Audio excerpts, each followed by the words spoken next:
Kabibig, welcome back sa rin bagong YouTube channel. Ito ang pinakamaingay ng YouTuber sa balat ng YouTube.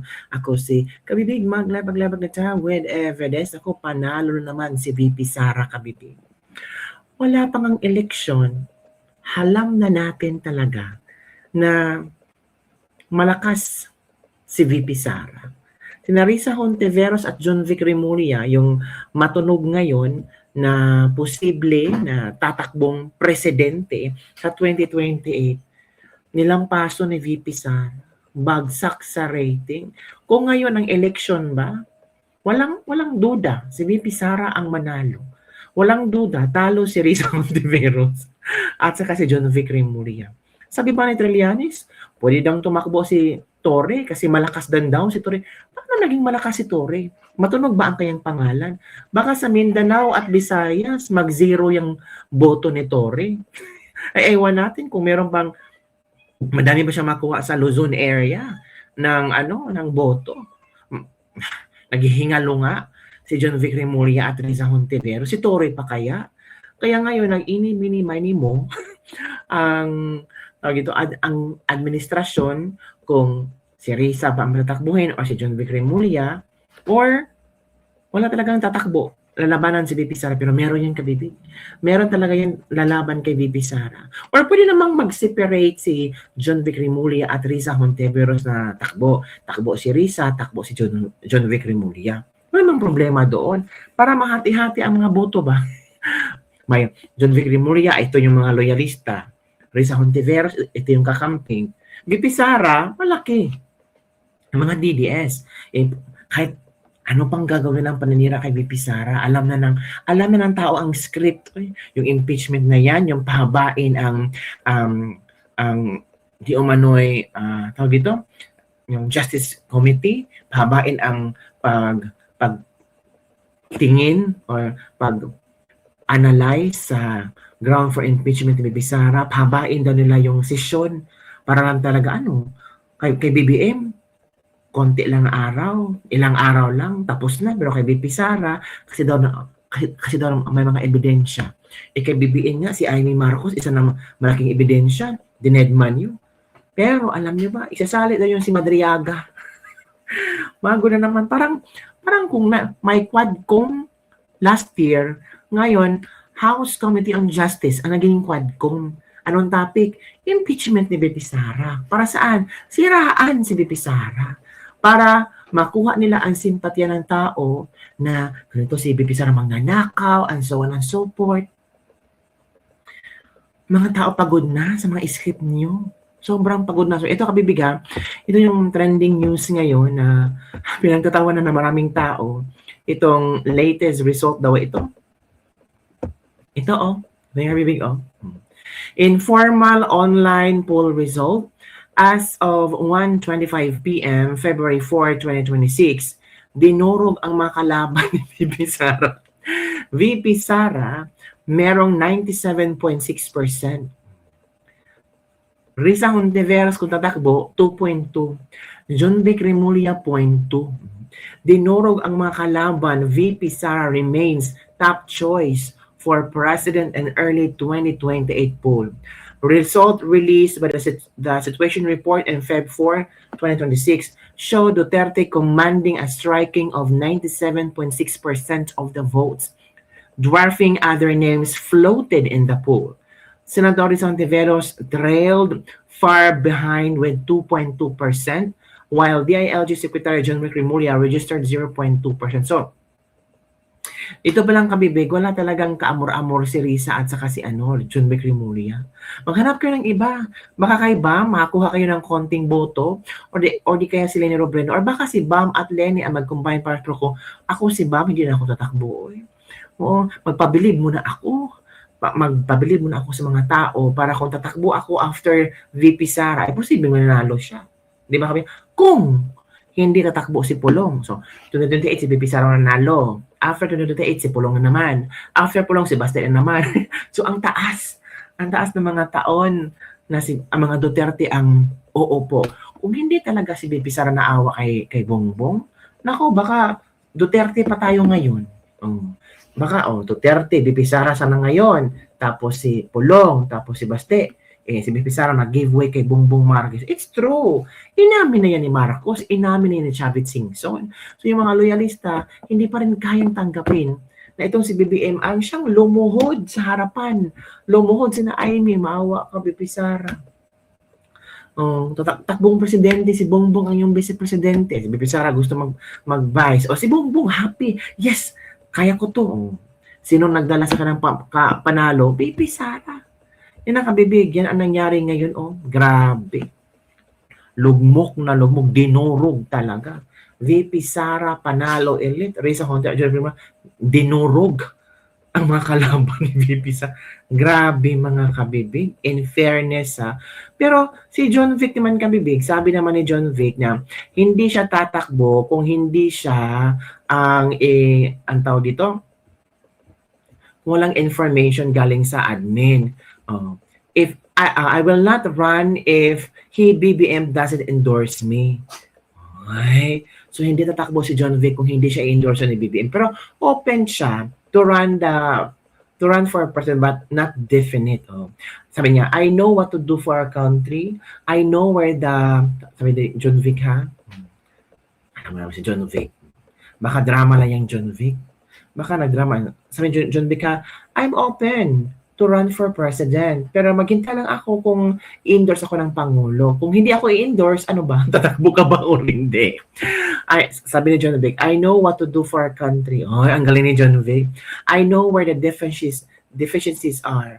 I've learned a lot being in the cabinet. I have a vision for a better Philippines that Filipinos deserve. Narinig namin to. Narinig namin ang statement na ito ni BBM. Di ba? Bagong Pilipinas. May bagong umaga. Iba na naman ang strategy. Parang ang hirap ng maniwala na ganito pa rin mga sinasabi nyo. I know what to do. Alam ko kung paano palaguin ang Pilipinas. Kung alam mo pala, bakit hindi mo gagawin ngayon para magpabilib ka? O bakit hindi mo kayang sabihin niya kay BBM? O BBM, ito yung mga strategiya na pwede mong gamitin para malago ang ekonomiya natin. Bakit i-reserve mo pa? So you're very selfish. Diba? Selfish ka. Nagtrabaho ka sa admin ni BBM, may alam mo pala kung paano patakbo ng Pilipinas, hindi mo i-share ito ng BBM para matulungan mo siya. So naging selfish ka. Diba? Ito. You're open. I'm open, but not definite. It's something I know I can do. I know what to do for the country. I know where the deficiencies are. I've learned a lot being in the cabinet. I have a vision for a better Philippines Philippines that Filipinos deserve. So ano ang komento ng ating mga netizen? Sabi dito, pwede siguro basta galawan mo ang group effort with Comelec. Vision for the Philippines, laws can be bent where poor Filipinos deserve and only few can benefit. Open, you can close it forever, sabi ni Ellen Toyko. Inendorso na isang unpopular president at isa ding unpopular na kandidato, ano kaya mangyayari kahit senador hindi ka mananalo, ambisyon ka pa ng presidente? Uy, sabi ni Kelly Alo, kahit senador daw hindi ka mananalo, John Vic. Si Benhur Abalos nga, kabinete yun ni BBM. So, ano nangyari? Hindi nanalo. Kahit ano pang pag-endorso ni BBM, kung ano pang magandang mga plataforma o magandang advertisement tungkol kay Benhur, wala pa rin. Hindi. Bakit? Kasi hindi popular. Hindi astig ang nag-endorso kay Benhur. Ngayon, si John Vic parang confident, pag si BBM mag-endorse sa kanya, baka manalo siya, pero not sure. But, sabi ni Marjorie C. Soriano, but we're close. Ayusin mo muna desisyon mo sa buhay. Partido, lakas loob. Sa sobrang I know how niya, sobrang yaman ng EVATIC, flood control free, traffic free niya. Deliver lahat, I know na. Ambisyon, hindi naman masama mangarap, pero gumising na dapat para panagutin ng mga korap na Congress at Senate. Kung alam mo how to kung ano ang diferensya sa ating bansa, sabihin mo kay BBM. Diba? Masyado ka namang makasarili. Tulungan mo yung presidente mo. Kung alam mo pala paano pagandahin ang Pilipinas, ano ang diferensya ng Pilipinas para maging a better Philippines that Filipino deserve. Bakit paabutin pa natin ng 2020? Pwede ngayon. Diba? Yung nag-apply na sila sa mga partido nila na please ako naman yung pag ito naging presidente, yari lalo ang Pilipinas, tutulungan lang kayo niyan, sabay-sabi, sensya na, napasarap tulog ko. Oh, di ba? So ang tao ay marunong talaga tawag dito, ang mga tao kabibig, parang ano na iba na yung atake nila tungkol sa mga politiko. Alam mo, blessing in disguise itong PBBM administration kasi marami tayong nalalaman sa mga politikong kurakot, paano sila magnakaw, paano nila dinudurog-durog ang isang tao na wala man lang ninanakaw pero pilit nilang sinasabi na isang magnanakaw. At the same time, dito tayo sa administration na ito na kahit isang legacy ang proyekto ni BBM, hindi natin mahanap. Legacy yan ng mga Duterte na pinakontinue ni BBM, meron. Pero kung yung si BBM talaga ang gumawa ng proyekto, wala ka bibig. Diba? May bago pang ang si BBM, batas yung bubble gum. Ano ba naman yung BBM? Pati bubble gum. Bawal daw maglagay ng mga bubble gum sa mga public places kasi daw hindi maganda. Ano ba naman yan? Pati yan, pinagdiskitahan mo. Sunod-sunuran ka sa Singapore. Unahin mo munang resolbahin itong flood control project na anomalies. Malaki yan kumpara sa bubble gum. Ano ba naman yan? Ay, nako mga kabibig. BBM ay, basta yun kabibig. Si Risa at saka si dito? Si John Vic, wala talaga kahit magpatulong pa si Risa kay Mama Lenlen, no, kay Ma'am Aquino. Every now and then may mga pag-gathering naman sila, yung mga kakamping, pa-dinner, pa-lunch. Hindi epektibo Sa mga kakamping, epektibo yun. Pero sa ibang tao, parang, ano ba naman yan? All the way of promoting yourself. Diba? Wala nang problema if you promote yourself, but make sure you know how to deal and yung totoong ikaw ang ipapakita mo. Hindi, walang halong kaplastikan ba? Walang halong ka-ipokritahan. O yan kabibig ha. Yun ang ating Ladies de Bacleba. Patingin nga ulit kabibig. O, patingin natin ulit. Ang survey. Talagang wala.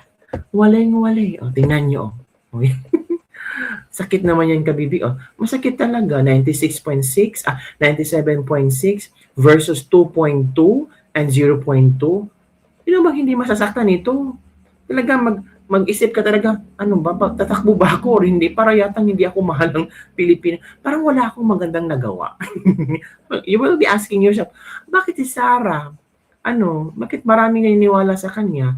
Alam naman ng mga tao na grabe yung nila kay Sarah. Diba? Piti-piti na kaayo ang 0.6 ni VP. Pwede naman sila mag-unite para maging 2.4. Yung 2.6 plus 0.2 maging 2.4 mag-unite daw si Risa at saka si John Vic. You can't beat Inday. Close fight si Hontiveros at Remulia. Close fight daw. Grabe kayo ha. Close fight. Close fight nga sila. Pero wala talaga sorry, mas active ang mga DDS online. Wow, close fight. Si Vice muna. VP Sara awaits God's perfect timing. Madam Chair? Sino ang slade sa inyo? Di ba? Kaya gigil sila na ma-impeach si VP, not a good match. Kahit si Risa alam niya na malakas si VP Sara. So hahanap talaga sila ng paraan para masira ang pangalan ni VP Sara, and the best option na nakikita nila is yung impeachment. Ang mga tao alam na yung dekalibring ganyan, yung estilo na ganyan. Na sabi pa nila, pahahabain pa yung impeachment, yung hearing sa Committee on Justice, baka hahaba na for 60 days para magkaalaman talaga kung mga, parang sa House of Justice, no, Committee on Justice ni Luis, kung pahabain nila, parang nagtatrial na sila. Diba? Sine-check man lang kung may substance ba or wala. Pero baka may presentation of witnesses. Ano ba naman yan, mga kabibig? Ewan natin kung may boboto pa ba yan kasi ang mga congressman ngayon, tinitingnan nila kung may boboto. Tinitingnan nila kung ano ang pulso ng madlang tao ngayon, ng mga publiko ngayon, ng Pilipino ngayon. Kung gusto ba nila ma-impeach si VP Sara or hindi. For me, kung ayaw ng Kongreso na ma-impeach si BBM, huwag na lang pong i-impeach si VP Sara. So yun lang kabibig ang ating latest libag-libag for today. Don't forget to like, subscribe, and share this video para sa mga latest trending news na ating pag-usap-usapan. Bye everyone! See you next time. Gulo-gulo ng Pilipinas.